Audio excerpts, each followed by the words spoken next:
She was only 8, tiny hands clutching a notebook, eyes filled with fear and fire.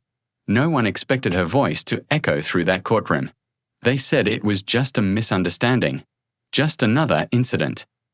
But when she stood before the judge, every truth adults tried to bury began to surface. What she saw that day wasn't supposed to happen. What she said next, no one in that room would ever forget. Because sometimes, it takes a child to remind the world what justice truly means. And what happened after changed everything. It started like any other morning. 8-year-old Amara tied her shoelaces twice, just like her mother taught her, before rushing down the cracked sidewalk toward school. She loved spelling bees, sketching butterflies, and the chocolate milk her teacher saved just for her. Life was small, simple, and safe. But lately, she'd begun to notice things she couldn't quite understand. Whispers when she walked past. A boy at recess who wouldn't share crayons because they weren't her color. Even her teacher's eyes, kind yet distant. When trouble started in class, her mother told her to ignore it. Be polite. Be patient. People change. So Amara stayed quiet, pressing her questions deep inside. That morning, though, something was different. The same streets felt heavier. The same school hallway, colder. A small incident, one cruel word, one unfair punishment, was waiting to unfold, and by the end of that day, Amara would no longer be just another child in class. She would become the girl whose voice forced an entire courtroom to listen. The bell rang, and the usual chatter filled the classroom.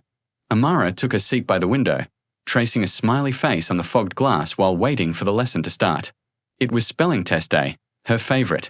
Words were her safe place, neat and predictable, never cruel. But halfway through the test, a murmur rippled across the room. Someone's missing a wallet, the teacher said, her voice sharp. Everyone, check your bags. Amara's stomach fluttered. She'd never even seen the teacher's wallet before.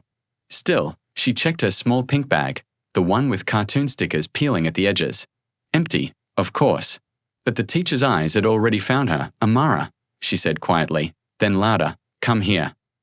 Every head turned. Her heart pounded as she walked to the front, tiny shoes squeaking on the tile floor. The teacher unzipped her bag again, slower this time, and there it was. The missing wallet. Sitting right on top of Amara's notebook. Gasps. Whispers. Stares. I didn't. Amara tried to speak, but her voice broke. The teacher didn't ask questions. She didn't listen. She just looked disappointed, the kind of disappointment that cuts deeper than anger.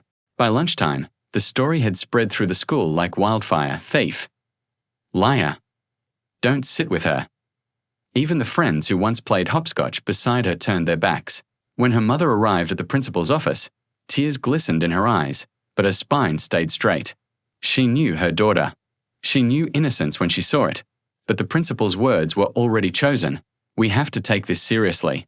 The evidence was found in her bag. That night, Amara didn't eat dinner. She stared at her hands, the same hands that wrote poems and drew butterflies, and wondered how they could ever make someone believe she was guilty. Days turned to weeks. The rumor hardened into fact. Even neighbors whispered now. Some said things Amara didn't understand, words about those people and upbringing. Her mother tried to shield her, but truth travels faster than love. And then came the letter. A disciplinary hearing. A public one. Amara would have to stand before a judge to explain herself. When the day arrived, the courthouse felt like another world. Cold floors, heavy doors, faces that didn't smile back. Reporters waited outside, scribbling notes. To them, it was just another story, but to Amara, it was everything. As she stood behind the wooden bench, clutching her notebook, the same one she always carried, she saw the teacher across the room. Eyes fixed on the floor. The same adults who silenced her now whispered among themselves. Uneasy, the judge asked for her side of the story. Amara looked down at her shoes. Then at her mother. Then at the notebook. Inside it were pages, full of drawings, dreams, and one small folded piece of paper she hadn't shown. Anyone. A note she found tucked into her bag days before the wallet went missing. It wasn't her. Handwriting.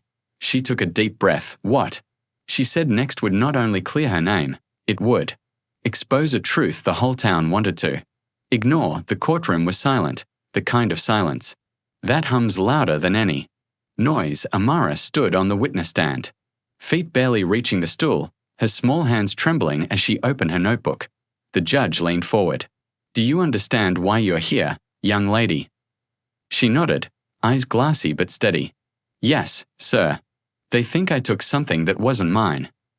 Her voice cracked on the last word, but she didn't look away. She flipped to the folded note tucked inside and held it up for everyone to see. I found this in my bag before the wallet was missing, she whispered. I didn't tell anyone because I was scared. The judge motioned for it to be read aloud. The paper was small and torn at the edges, but the words were sharp enough to cut through the air. Let's see if the teacher still likes her when she's the thief. Gasps. Murmurs. The teacher's face went pale. Amara's mother covered her mouth. Tears spilling quietly, the principal froze in his chair, looking suddenly very small beneath the fluorescent lights. Then, a boy in the back, the same one who once refused to share crayons, started crying. It was me, he said, voice trembling. I didn't think they'd believe me over her. I thought it'd be a joke. The judge's gavel hit the desk once, not in anger, but in disbelief for a moment. No one moved. The world seemed to hold its breath as this tiny girl, once silenced by accusation, stood at the center of a truth too heavy for adults to carry. Her eyes filled with tears, but her chin lifted higher. I just wanted to draw, she said softly, not fight. And with those words, the courtroom broke, in tears, in shame, and in realization, because sometimes the smallest voices reveal the loudest truths, and that day, it wasn't the judge who delivered justice, it was an 8-year-old child who did. When the gavel struck for the final time, the sound didn't feel like victory, it felt like release. The judge dismissed the case. But Amara didn't smile. She didn't understand why people who had hurt her were suddenly whispering apologies. She just wanted to go home, hold her mother's hand, and draw again without feeling afraid. The headlines the next day read, 8-year-old girl proves her innocence in courtroom shock. But behind the newsprint and the fleeting sympathy was a question no one wanted to ask out loud. Why did they believe a lie so quickly, and her truth so slowly?